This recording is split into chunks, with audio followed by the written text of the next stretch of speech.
Hello，各位亲爱的观众朋友，大家好啊！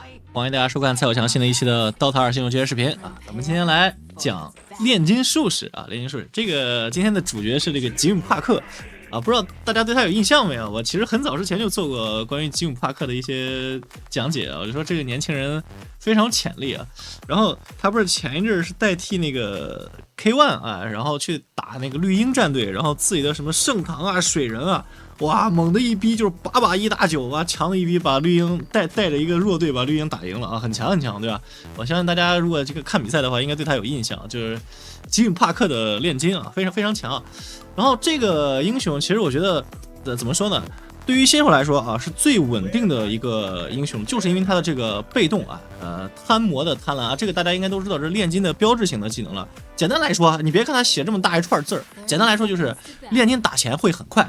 随着你打的那个单位的增多啊，就是它有一个连杀限时，就是只要在这个限时内，你杀的单位越多，然后它的那个金钱就会变得越多。然后比如说别人就举个例子，别人打一个兵40块，你打一个兵就65块啊，就大概是这个意思啊，就是你打的钱就总比别人多，然后所以说你刷野啊，囤野囤一堆野在清线，然后你的打钱的速度会快的特别的多啊。然后它是这个游戏中打钱速度数1数2快的一个敌方英雄啊，不是就是一个英雄啊，就是这么一个意思。所以说他的这个金钱啊来源非常的稳定啊，速度非常的快，导致他在路人局中的表现，尤其是对于新手来说，也就非常的稳定。因为你不会说是哎呀刷不到钱，没有装备啊就没有用啊，并不是这样子的。他只要你会刷钱，按照一个固定的节奏，就按照套路走，你就能够拥有非常强的装备，然后跟着队友去打团就行了，就是先刷完去打团啊，按照这个正常的套路去打。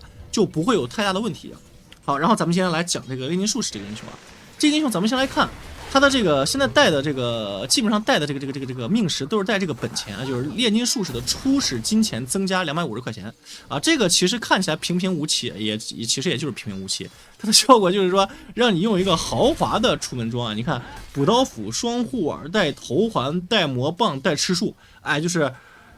属性什么全部拉满，然后都可以出门买出来啊，这个就是让你在出门兑现的时候拥有一个先天的优势啊，就是这样子。另外一个命石其实不咋厉害，就是说你开了大招之后，你的这个2技能它那个 CD 什么会缩减啊，就是这么一个效果。那个命石其实玩起来效果很一般，尤其是在对线期没有用处啊，这才是重点。咱们一直说命石一定要在对线期，或者说前中期能够帮助你。打出优势啊，那个其实更偏向于辅助，甚至辅助它用都不好用，因为你对线1到5级，你想一下，1到5级我有没大，我开不了大，我那个命石就触发不了，对不对？然后作为大哥来说，就算我到6了，我也不是说是我开着大招四处找人打架的，我要先刷一会儿啊，所以说那个命石对线期没用，然后很长一段时间也可能也发挥不出它的作用，所以说用那个命石的人就比较少。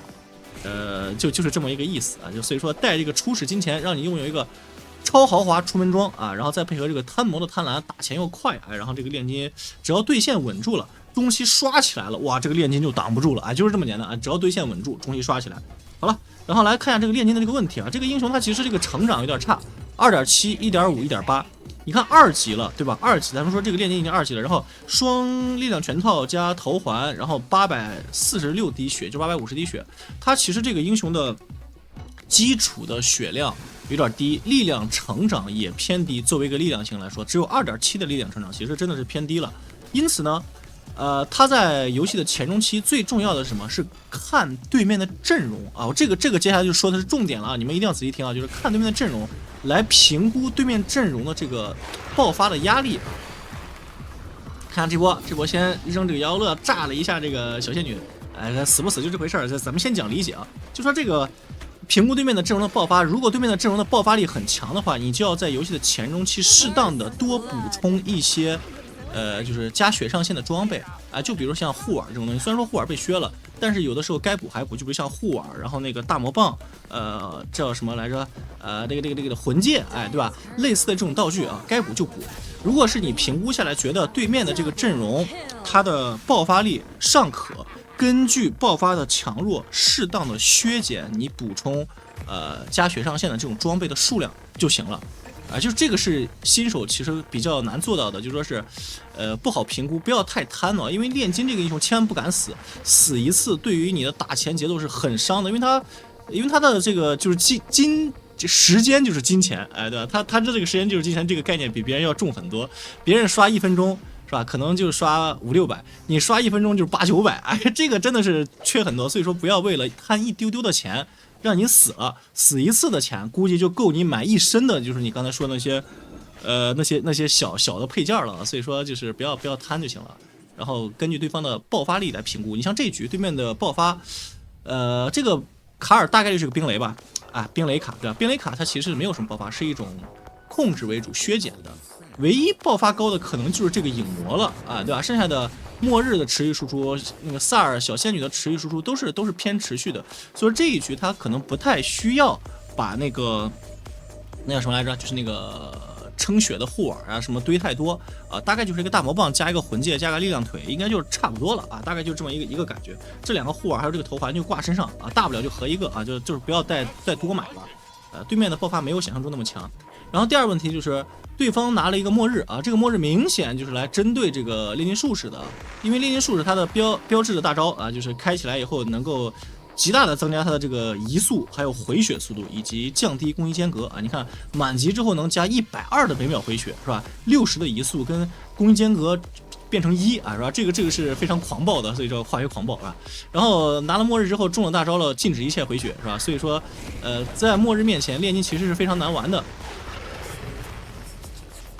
所以说这一局炼金的话，它就是要么你怕末日你就出林肯要么你就早出跳刀，然后末日不放大啊，你就不进场，或者说是末日就是或者说配合队友用跳刀把末日秒了，哎，对吧？这都是一种思路，都可以啊，就是要么是走这个，我操牛逼，要么是走这个就是林肯路线打正面啊，要么就是跳刀进场秒末日啊，都可以啊，这是一种思路啊。然后第一件核心装备肯定是这个辉耀啊，这就不多说了。然后你看他的装备是一个魂戒加假腿，因为他现在这个大招，这个是不是现在就大招早都不回蓝了？炼金是一个缺乏回蓝的一个英雄，所以说他这个每一个技能的耗蓝还比较高。然后他所以说需要一个魂戒来撑他的力量，并且让他这个蓝量有一个充足的保证。然后咱们来说一下，就是说那个魂戒你不是摁它要掉血嘛，然后大招回血啊，就可以相辅相成了啊，就是这么一个意思。然后哎呦，这上面打来这么多人呀！小仙女什么末日是什么萨尔，都来了是吧？来了一堆人啊！然后就想把炼金杀一次，就是我说的，炼金它其实要断它的这个打钱节奏，它这个打钱节奏断上1-2次，对于炼金来说是很伤的。咱们说几个小细节，第一，你看刚才吉姆帕克做的这个东西，他虽然说有可能是要扔人，用这个摇乐，但是呢。这个摇乐是可以炸小兵跟炸野怪的，因为在前中期，尤其是在没有辉耀之前啊，咱们说一个重点啊，在没有辉耀之前，它是没有太强的 AOE 的 ，AOE 只能靠1技能酸性喷雾来打，但是这个又是一个什么持续伤害的技能，哎，对吧？这是一个减甲且持续伤害的技能，是物理伤害啊，注意这个伤害类型是物理减甲持续伤害，所以说它打前期比较慢。然后在这个，哎呦，这小孩要死了，这7级小枪。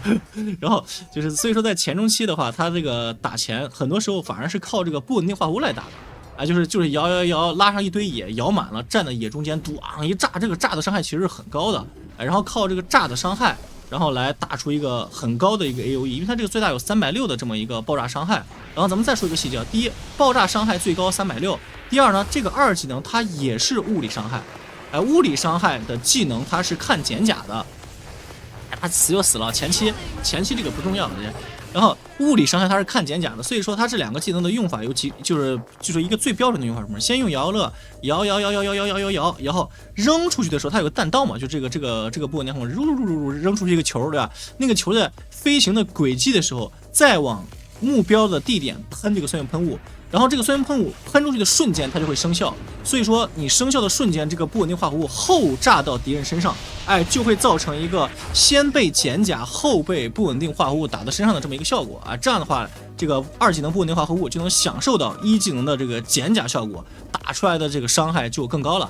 哎，同理，你们打野的时候也可以这样子，就是先布那话511154322，剩最后1秒的时候，或者说一开始就喷也行啊，反正就是，然后这个布丁毫再一炸，野怪的甲也被减了嘛，然后这个布丁毫就能炸出更高的伤害啊，这样打的野怪打野的速度是最快的啊，这就是非常重要的一个技巧了。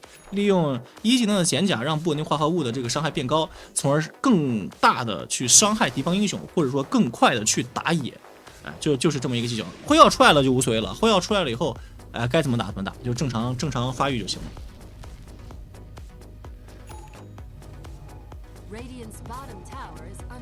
好，然后接下来进入这个炼金到6了之后啊，就可以，因为他炼金这个英雄最大的问题就是对线期偏弱。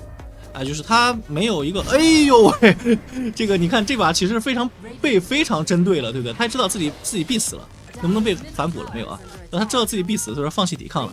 就是接下来咱们说这个细节，就是尤其是在路人局中啊，你在炼金打野的时候，对方看见你炼金消失了，稍微有一点分数的分段，只要这个分段稍微有一点分数，对方的3、4号位一定就知道你肯定干什么打野去了，哎，对不对？然后呢？尤其是这种爱囤野的炼金，更是会被对方重点照顾。如果你好不容易囤了一堆野，哎，然后线上打不过了，因为炼金刚才说了嘛，线上弱嘛，线上打不过了，进野地了，你又没有插眼，然后对方冲进野地来，哎，然后呢，既把你杀了，又把你的野抢了，那炼金直接就崩盘了，哎，所以说炼金最重要的是在前期打辉耀之前不要随便的死。这一把其实金巴克已经很劣势了，对线期死了2次，对吧？然后呢，进野地又直接又被抓死了1次。其实这个时候他的节奏就已经很差，但是呢，咱们来看一下这一局他是怎么样处理中期的这个运营的啊。所以说最重要的就是说是进野地之后如何快速的刷出辉耀。所以说咱们打路人局中自己多买眼。哎，就是不要太依赖酱油，这个你信你强哥的，就是你们可能看很多 AME 或者亚透的这种教学，就觉得他们刷钱咋刷的这么安逸，或者说是安全舒服，那是因为有世界最顶级的辅助，哎，最顶级的5号位也认识他，知道他是 AME， 知道他是亚透，对吧？都好好的去保他呢。你们打路人谁认识你啊？谁愿意全心全意的去保你？很少，哎，对不对？所以说当出现了那种你想好好打野，但是对方一看，哎，炼金消失了，又是劣势，对吧？线上打劣势了，哎，那100%去打野了嘛？这个时候他大概率都会来抓你，所以说自己买野，在进入野区的关键路口自己把野封住，哎，这样的话就是用那个假眼把这个路口封住，对方进来第一时间都能看见，这是非常重要的细节啊，来保证自己刷钱的一个安全性。千万在路人局中不要太依赖酱油，太依赖酱油的人都刷不到钱啊。这个就是跟顶分局最大的不一样。先放酸雾，然后喷，然后杨乐炸到，然后在这个酸雾里面被酸雾烫死了。杀了一个人，心满意足了，直接溜啊，直接溜。就前期不要过多的纠缠啊，多刷钱为主，多刷钱。好，加点的话就是1、2对点加满了再加3技能，因为3技能这个捕食冰蟹这个技能怎么说呢？对于刷钱来说帮助为0，这个很好理解，对吧？它就是一个什么减速那个降低什么基础攻击力的这么一个东西，对于打钱来说推线打也没有任何帮助。因此1、2技能对点，刚才说了，靠2技能爆炸或者靠1技能酸雾来打野的，这2个技能才是重点。先把这2个点满了，有大加大，最后再把腐蚀冰蟹点满就 OK。好，然后这个咱们再来说几个重点啊，就是这个关于这个大招，它有一个会被新手忽视的一个问题，就是它会有一个驱散类型是弱驱散，大家看见没？哎，驱散类型弱驱散，所以说在打炼金的局，对方的3、4号位或者说4、5号位大概率都会出大骨灰盒来针对你。哎，这个呢很好理解，因为大骨灰盒它能够极大的降低这个回血的速度嘛。所以说，如果你身上中大骨灰盒了，你可以等它先给你上了再开大招。当然这只是一个可能性啊，千万不要就是盲从啊，你都快被打死了都会开大招。然后如果对方先给你上了什么减速啊、大骨灰啊点在你身上了，你后开大招是直接可以把一身的东西驱散完了。然后这个小魔晶的这个狂暴药剂跟大招同理，注意它也有弱驱散，你就理解为现在这个魔晶就是一个弱化版的大招啊就行了，它也能够增加攻击速度、生命恢复速度跟移动速度，而且也有弱驱散，而且还可以队友扔。哎，所以说在炼金身上，而且这个也可以给自己扔啊，这个魔晶是可以给自己扔的，因此大招的弱驱散跟那个就是小大招魔晶的这个弱驱散双弱驱散就可以让他驱散自己2次。所以说他在面对很多持续减速、持续掉血、大骨灰这种道具的时候，现在炼金是不怕的了啊！这个很好理解，就是因为这个。所以说，如果当对方那种 dot 型的技能特别多的时候，这个魔晶我是十分推荐买，而且很厉害啊。然后这个 A 杖的话，就是到大后期再说，没有人前期就会去买这个 A 杖的，因为这个 A 杖它就是在自己装备满了会养队友的嘛，这个是一个，如果你是辅助炼金的话，你再说买 A 杖，大哥炼金的最后再买。至于这个什么给队友送把 A 杖加什么技能增强加攻击力，这是一个天头，哎，就是一个安慰奖，千万不要为了这个安慰奖去给队友养 A 杖啊，尤其是大哥啊，这花得不偿失。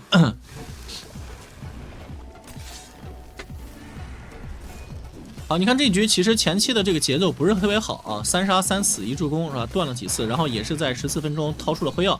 有了辉耀之后，这个炼金的打钱速度真的就快了非常非常的多。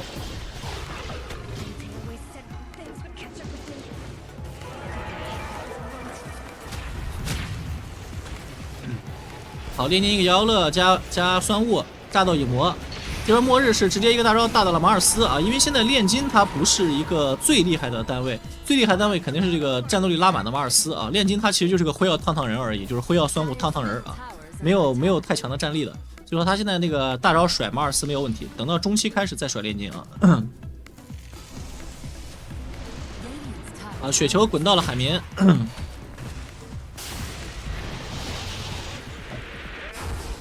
他这个吉姆帕克打起来的时候，这个视角推的这个习惯就跟我很像，就是不看自己人的，就整个视角是推的那个战场前线，是看前方战斗的啊。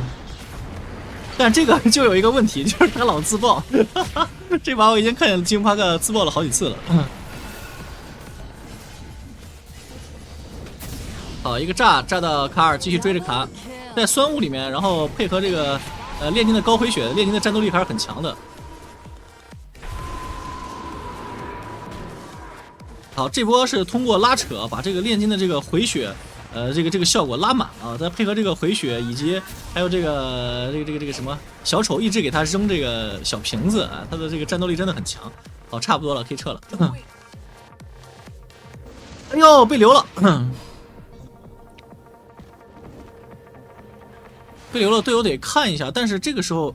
其实怎么说，这个时候就是最危险的时候，队友看有可能把看团灭了，就是大哥可能必死啊。有的时候大哥该卖就卖了。如果你们评估下来觉得这个大哥必死了，就卖了，不然的话可能大哥也救不了，然后就葫芦娃救爷爷了，是吧？然后就一个一个送，该跑就跑了。来看一下天赋啊，天赋的话，这个10级加这个不稳定化合物范围，这个是一定要加的，就是左侧这个。一加的时候，它这个自由范围爆炸变成375了，它这个直接从一个类似单体就变成了一个几乎是 AOE 的一个，就是大范围 AOE， 甚至感觉目测就跟猛犸大招的那个感觉很像了，就是那个范围就非常非常大，直接能够把这个一圈的人都炸晕啊！这个左侧的10级左侧是一定要加的。然后15级。贪魔加2攻击力跟这个酸性喷雾向友军提供护甲，其实左侧看着好，但是更多的时候是加右侧的，因为加右侧的这个护甲也是可以给自己提供护甲的。就是你一般来说酸性喷雾，你们想一下这个连招是怎么做的？是不是先不稳定化合物，然后摇到跟前了，然后酸雾一喷，然后一炸了以后走到对方被炸晕的人脸上开始 A， 对吧？都是这么打的。然后你看这个。他这局买了一个跳刀啊，这个就是说他觉得中期开始对方可能会针对他，尤其是这个末日，所以他就买了把跳刀，准备就是用跳刀进场，配合队友去打一个先手啊，就是打一套控制。如果是走进去的话，很有可能是反吃末日的大招。当然了，是这么想的，实战打起来，肯定有不可控制因素嘛啊，刚才也是被影魔跟卡尔抓了一波。然后咱们说炼金的它这个基础护甲就很低，且它后续出的装备其实能加护甲的装备不多，尤其是前几件。你看它现在13级了，然后护甲是8加2，是吧？是10点护甲，这个2可能还是来自于幻星之刃的这个10点敏捷，因为它的基础护甲又低，敏捷成长仅仅只有1.5，所以说在前中期的话，它的护甲是极缺的。然后这个加了右侧向友军提供护甲的时候，首先友军站的酸雾里面是能够加护甲，他自己站的里面也能够加护甲，能够加6点甲。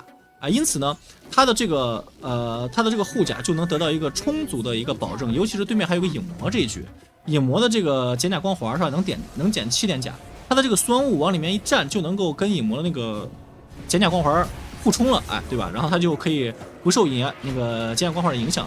说这一局肯定是加这个右侧的这个酸性喷雾提供护甲的，然后20级肯定是加右侧减这个花野口帽的攻击间隔。攻击间隔它这个一减的时候，你的浑身的提供的攻速，它的加成就会变得大很多，它的这个就变鬼畜手了嘛。作为大哥肯定是要攻击频率变高。然后25级的话，花野口帽恢复跟这个花野口帽移动速度这两个啊，我其实觉得这一局肯定是加这个移动速度的，因为有末日在，你加恢复没有意义，对不对？肯定是加这个移动速度的。大概这局的这个流程啊，就是这么一个样子。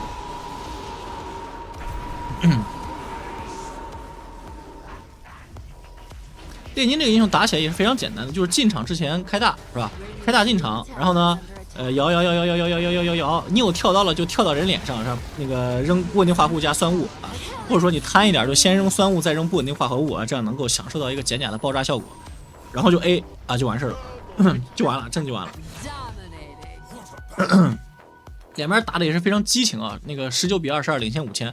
这不要看领先5000，领先5000这是军事啊，这是军事，因为领先5000都是由这个炼金一个人领先出来的，而且这局炼金领先的真的很少了，就是领先的这个主角，因为他就是死了4次，就19分钟死4次的炼金，其实是一个怎么说，就是一个非常不好的一个开局了。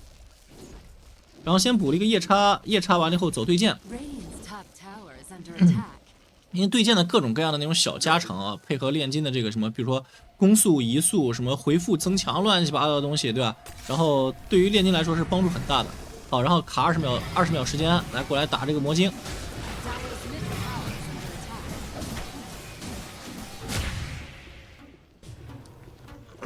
啊，第一个魔晶给小丑了。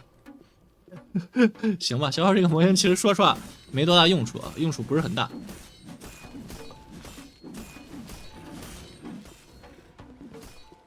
啊，这个打完直接对剑好了，对剑好了以后，下一件的话应该是要走 BKB 了，应该是要走 BKB。他点了一个强袭加 BKB， 强袭不推荐先出，因为这个时候20分钟正好是这个版本可以不管是怎么样，你都是要参战去打架的，因为你不打对面，对面就来打你了。对面是20分钟，绝对是对面的这个阵容的强势期，大家想下是不是道理？所以有的时候你玩这游戏啊，不能光看自己，你要看对面的。对面的强势期明显就是20分钟到25分钟这个区间内，所以说你一定要在这个时间内提升战力。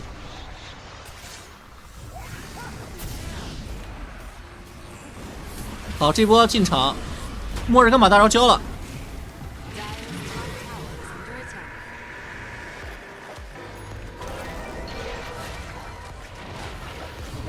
好，24进场，摇乐炸2个，你看这个摇乐加了那个范围之后，炸的范围是非常大的。好，追着影魔打，影魔他这个英雄，他只要什么 BKB 直接开完了，他是没有逃生能力的啊，他非常脆弱。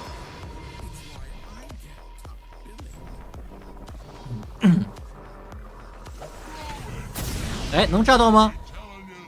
啊，没有炸到，应该是末日 TP 回家了。然后这局对面的那种小控制其实非常多的，什么卡尔的急速冷却、冰墙是吧？吹风，哎，然后那个萨尔的瞥视框，小仙女的各种花各种晕。小控制特别的多，虽然说小仙女她不是特别的啊，其实打小仙女还好，她有大招跟这个魔晶，小仙女算软控嘛。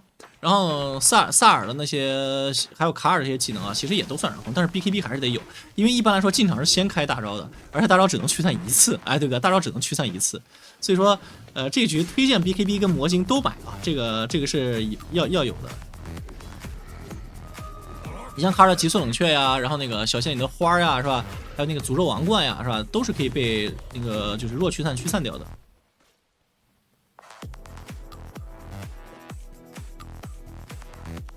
好，如果现在是22分钟半，是吧？然后等一会儿，等到23分钟23分半吧，大概1分钟，他应该就能把这个 BKB 刷出来了。然后那一波应该会很强势，那波打过去的话，带 BKB 的炼金，就是对剑。辉耀跳刀 BKB， 哎，这波非常强势，直接突对方的脸。对方由于没有一个可以说无视魔免的硬控啊，他无法阻止炼金的这种肉搏冲脸。最关键的是要把末日处理了，只要把末日处理了，他吃不到末日的大招，然后他就会非常非常肉啊，他就解决不了。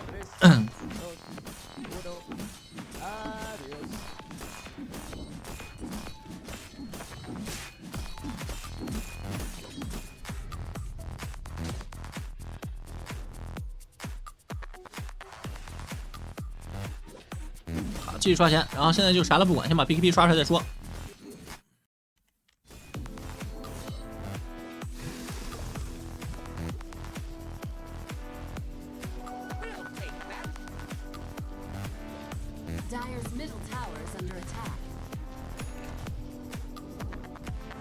现在23分半 ，BKB 马上好，但是队友开了个雾，说实话，这个雾是不是稍有点急了？人家 BKB 就差400块钱就好了，对吧？你稍微等一下吧。但是可能是看见对方人落单了啊，然后这一波萨尔一个人落单，找到了一个，看见那个影魔，又看见个萨尔一个框大。小丑一个台子，影魔没有吃控，这边是末日想扔大招，赶紧拉扯，但是末日觉得炼金已经走远了，这个时候再扔大，炼金肯定还是往后跑，意义不大了，就把大招暂时握在手里头，等他2次进场的时候再扔给他，就他末日一直捏着大，你捏着大我就不进场了，我还有跳刀，我可以跳到别的地方去吗？这个末日无敌了，这个末日想了半天，一看炼金大招结束了，你知道吗？他一看炼金大招结束了，又不想扔了，然后他说扔别人吧，扔小技能的人吧。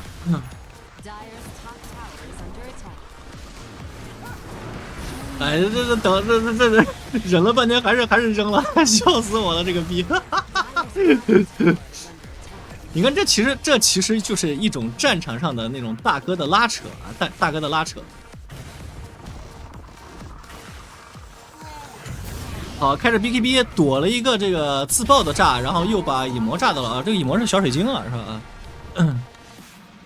吧？越砍越减速啊，跑得越慢。好，这边 BKB， 什么 BKB 的摇到，好，继续戳到树上，直接砍死。这波吉姆帕克这个拉扯做的是非常好，然后就是把这个心态玩满了啊，就是一直拉扯着末日，让末日很难受，就是扔我大，那我就跑了，反正我离战场非常的远，对吧？你扔我大我就跑，你不扔我大，我就在旁边给你扔摇了，那个放酸我恶心你，然后最后实在是忍不了了，大招一扔，他就藏树林里面，然后藏树里面硬生生把这个大招的时间全部拖满了，然后影魔过去抓他的时候被反杀了，这波拉扯拉得非常漂亮。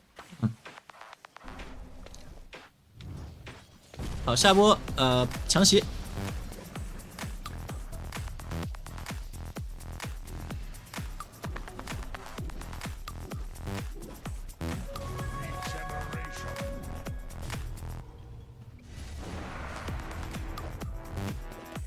哎，这边有个针眼，哎，小强是看见针眼在哪？哎，不管了，反正是看见了一个隐身的卡尔在扫图啊，针眼在这儿。我还以为小强带了宝石。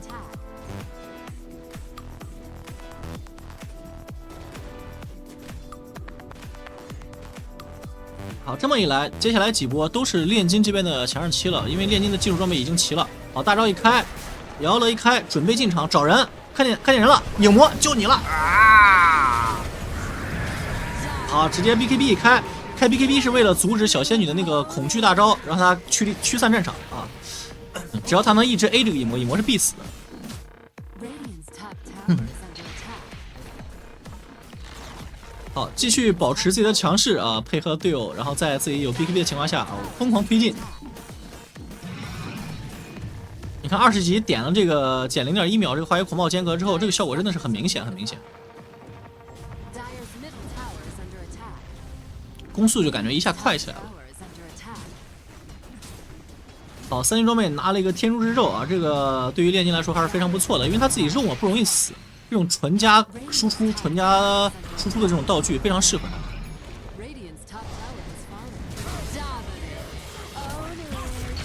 所以这一局唯一的问题就是注意末日就行了，末日波没大啊，随便打。你看末日把大招摔给海绵了，海绵在那跳舞。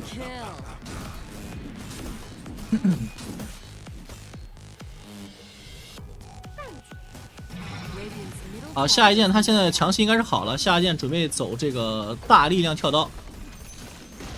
你看，在这种强袭的这个攻速、强袭对剑双攻速的加持之下啊，大招再一开，再配合这个天赋减0.1秒攻击间隔，直接鬼触手，当。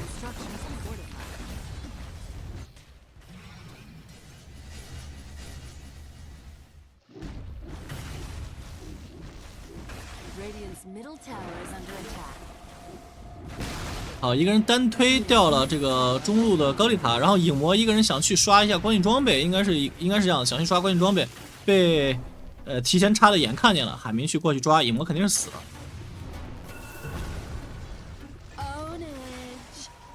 好，这波影魔一死，然后可以考虑直接2次上高了啊！哎，这边萨尔，萨尔跑不掉了。好 ，BKB 开。虽然说萨尔一直绕树林啊，一直绕树林，没有把摇了扔出去啊，但是他自己肯定是很难跑的，这边是有跳刀和辉耀的，可以一直烫。好，小丑给个这个给个2技能，装到盒子里面。砍掉末日啊，3刀砍死小仙女啊！这波完成一波3杀，游戏结束了啊！就这，因为炼金这个英雄，它的优势就是在这儿。你们看这个经济条，对吧？它可以在很短的时间内刷出巨额的金钱。就是说，哥已经6神装了，你才2个大件儿，哎，或者说3个大件儿，哎，就是这种装备的对比，对不对？就是你是你们正常的经济第一，你像这影魔是在特别劣势的局嘛，你是你们在正常局的经济第一，我是在炼金优势局或者军事局的经济第一，在这个时间点，我可以靠这个就是超高的经济爆发力转换成装备啊，无限的进攻你，一波就把你推平了。这就是炼金的这个英雄的核心玩法，靠经济碾压打出装备差距啊，然后1波到2波就直接把基地推平，游戏结束啊。所以说炼金术非常适合新手朋友去玩啊，经济获取来源非常的稳定，是吧？打钱速度快，装备好啊，咋都有用啊，咋都有用，不像有些大哥就是打钱慢了，没装备了就彻底崩了啊，他不会。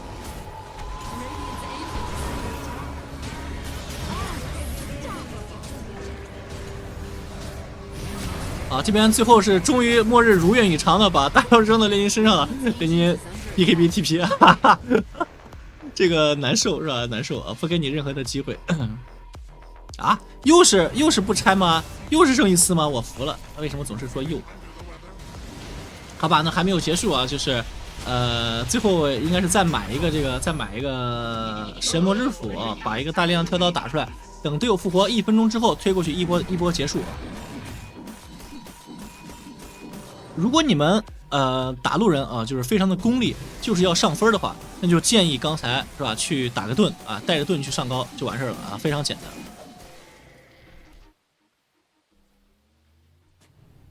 好，然后又给海绵打出来一个魔晶。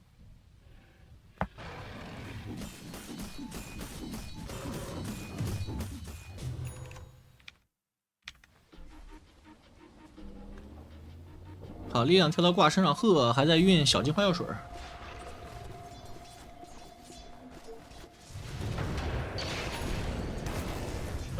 这边小强已经有大根了，然后是单杀掉了一个卡尔，这边是萨尔加影魔来抓这个炼金。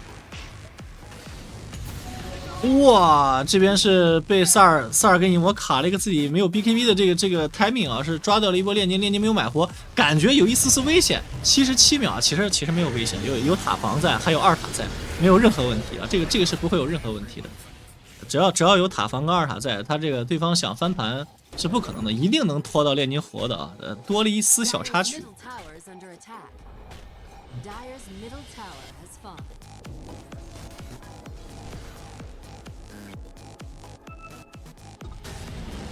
好，马尔斯过来清一下兵线。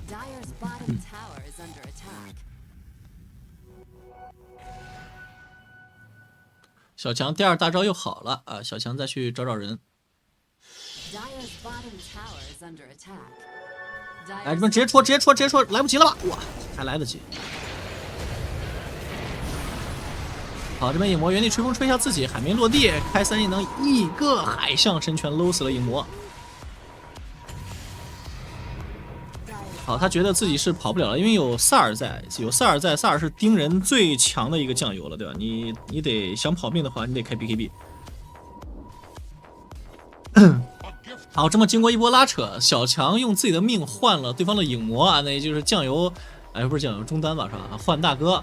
好，这时候炼金，其实他也是中单了，一样的。炼金一活，对面影魔不在，上啊！然后咱们去打盾吧。这波说实话，想要稳赢啊，就去打个盾，是吧？炼金带个盾，无敌。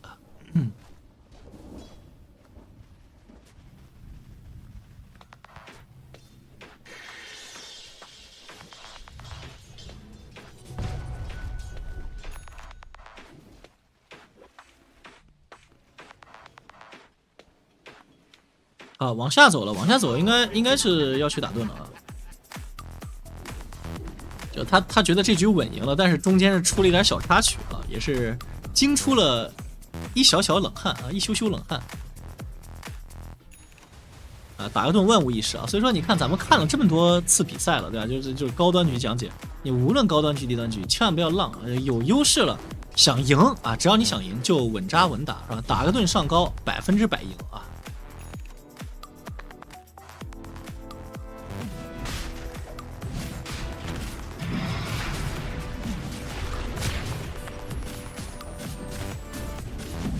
好，卡尔天火看了一眼，但是没什么好办法啊。对面赶来肯定是来不及了。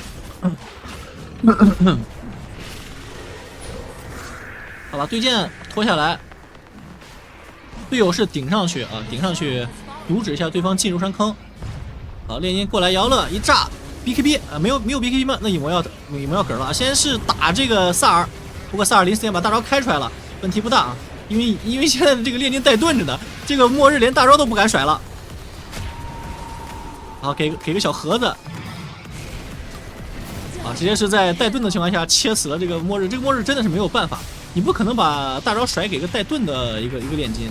好，这波是为了抢盾，对方也知道这个盾不能放，放了盾必输啊。但是要抢盾的话，也是冒着极大的风险的，因为对方可能已经把视野做好了，对吧？等等，你过来就在一个不利的情况下，而且是炼金带盾的情况下过来打，但是也没办法的，必须打啊。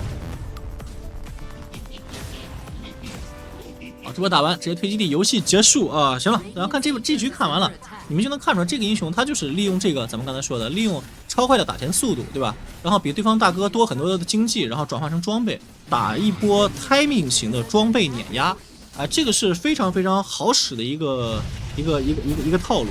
只要你有装备，打谁都好打啊，所以说非常适合新手啊！行了，今天的视频就到这里了，感谢大家收看了，我们下期再见了，拜拜。